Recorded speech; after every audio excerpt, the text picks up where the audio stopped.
तो बच्चों, आज के इस लेक्चर में हम लोग बात करेंगे स्थिर वैद्युत परिरक्षण, या हम लोग इसी को कहते हैं स्थिर वैद्युत आवरण। क्या कहते हैं? स्थिर वैद्युत आवरण। आइए देखते हैं ये होता क्या है। तो देखिए, इसे हम आपको एग्जाम्पल से स्टार्ट करते हैं तो आपको ये बेहतर समझ आएगा। आपने देखा होगा कि मान लिया बाहर से बिजली गिरने की संभावना है, या यूं कहो कि बिजली चमक रही है, ऐसे समझो। तो लाल, अगर बिजली चमक रही है, क्या हो रहा है? हमने कहा बिजली चमक रही है, तो जाहिर सी बात है कि बाहर क्या होगा? एक प्रकार का विद्युत क्षेत्र क्रिएट हो जाएगा। क्या हो जाएगा? विद्युत क्षेत्र क्रिएट हो जाएगा। तो अगर विद्युत क्षेत्र क्रिएट होगा तो उस समय अगर आप किसी पेड़ के नीचे खड़े हो जाएं या किसी गाड़ी में बैठ जाएं तो आप सुरक्षित कहां अधिक महसूस करेंगे? तो कुछ बच्चे तो कहेंगे सर पेड़ के नीचे, कुछ बच्चे कहेंगे कार के नीचे, कुछ बच्चे कहेंगे, हमने कहा बस भी खड़ी है तो बस के अंदर, कुछ कहेंगे कि कार के अंदर, कुछ कहेंगे कार के नीचे। ठीक है, तो देखो हम आपको समझाते हैं। तो देखिए, पेड़ के नीचे खड़े होना आपके लिए खतरा हो सकता है, क्योंकि बाहर क्या है? बाह्य वैद्युत क्षेत्र, यानी कि बाहर विद्युत क्षेत्र है, तो आपको खतरा हो सकता है, आप संकट में पड़ सकते हैं। आप कार या बस में बैठ जाएं तो क्या होगा? कार या बस में बैठने से आप सुरक्षित हो जाएंगे। अब आप सोचेंगे ऐसा कैसे? तो देखिए, जैसे कि थोड़ी देर के लिए हम मान लेते हैं कि अपने पास कोई खोखला गोला है। क्या है डियर? कोई खोखला गोला है, और हमने कहा इसके अंदर कोई आवेश वगैरह नहीं है। इसके अंदर जो है कोई आवेश वगैरह नहीं है। तो जब इसके अंदर कोई आवेश वगैरह नहीं है तो यहां पर जो विद्युत क्षेत्र होगा वो भी क्या होगा? शून्य होगा। क्या होगा? विद्युत क्षेत्र शून्य होगा, क्योंकि आवेश यहां पर नहीं है। तो विद्युत क्षेत्र क्या होगा? शून्य होगा। लेकिन बाहर तो है विद्युत क्षेत्र। क्या है? बाहर विद्युत क्षेत्र है। यह हमें कब काम करना है? विद्युत क्षेत्र की उपस्थिति में, बाह्य विद्युत क्षेत्र की उपस्थिति में। तो इस कंडीशन में होगा क्या? बाहर जो विद्युत क्षेत्र है, या यूं कहो बाहर जो चार्ज है, उसका इफेक्ट इसके अंदर नहीं पड़ेगा। उसका इफेक्ट जो है इसके अंदर नहीं पड़ेगा।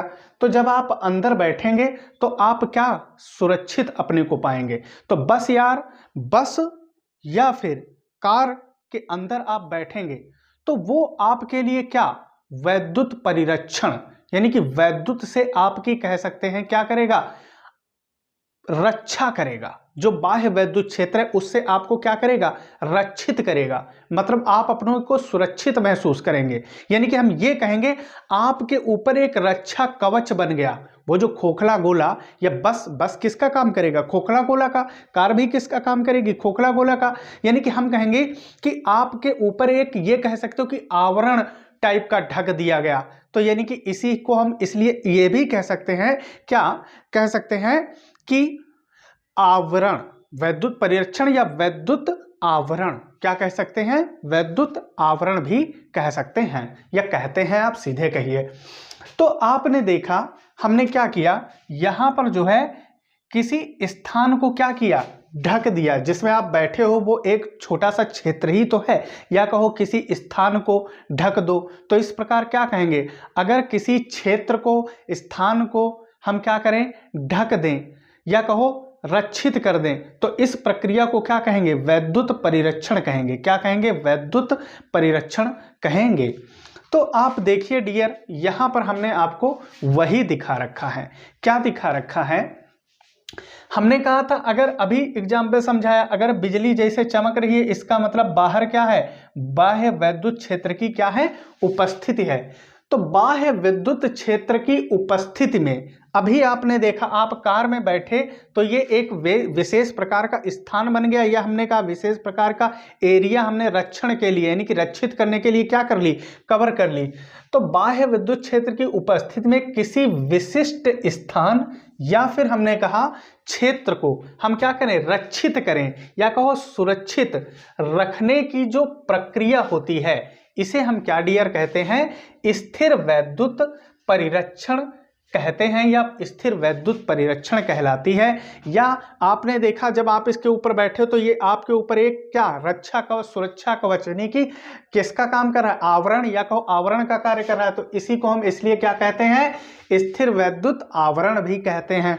ठीक है, उसके बाद में ऐसा ये होता क्यों है, तो अभी आपको हमने कहा था कि अगर हम कोई खोखला गोला ले लें या कहो खोखला चालक ले लें, ठीक है, खोखला चालक ले लें जिसके अंदर आवेश हमने कहा था ना हो, आवेश ना हो, तो इसके भीतर हमने क्या डियर कहा था कि जो विद्युत क्षेत्र होगा वो क्या होगा, शून्य होगा।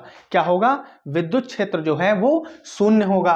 और इस खोखले चालक गोले के बाह्य पृष्ठ पर जो उपस्थित आवेश हमने कहा था, जो बाहर आपका जो आवेश है यानी कि हमने कहा था विद्युत क्षेत्र है, या कहो विद्युत क्षेत्र कहो, आवेश कहो, उसकी उपस्थिति का हमने कहा था इस पर कोई असर नहीं पड़ेगा, यानी कि कोई भी इफेक्ट नहीं होगा। ठीक है, तो ये हमारा था स्थिर वैद्युत परिरक्षण।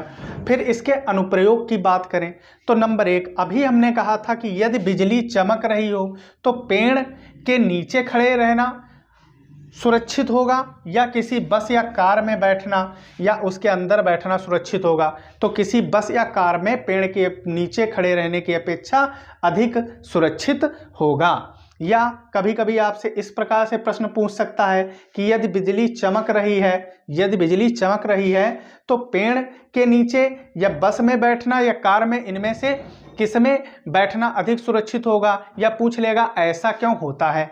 उसके बाद में हम बात करेंगे नंबर 2 अनुप्रयोग की।